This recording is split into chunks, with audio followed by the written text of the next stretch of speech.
31. En dan is het vooral dat ze dan eventjes een beetje, of tenminste moeten laten verspringen. Hè? Het is gewoon in zijn geheel te massief. En nou ja, officieel mag die op een meter.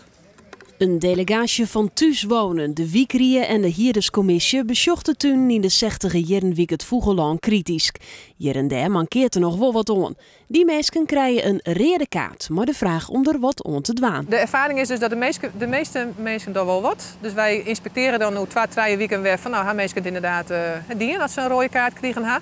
En dat het net zo is, dan krijgen ze een officiële brief. Dus dan komen we wat een officiëler traject in. Dan maak je weg foto's, dus dan wordt het echt een dossier online. En ja, als het nodig is, dan kunnen we tot de jocht daar. Maar dat komt gelukkig net voor. De Wiekrieën is blij met het initiatief van de Wenningcorporatie. Ze willen zelfs graag de wiek wat creëren maatje. Dit is op zich een goede actie.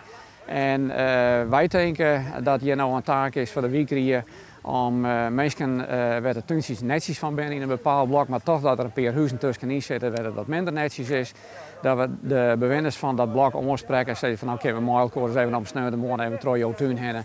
Ek oren hier dus van Thuis Wonen in Noord-Eerst-Friesland kunnen de komende tijd tuincontroleurs verwachten.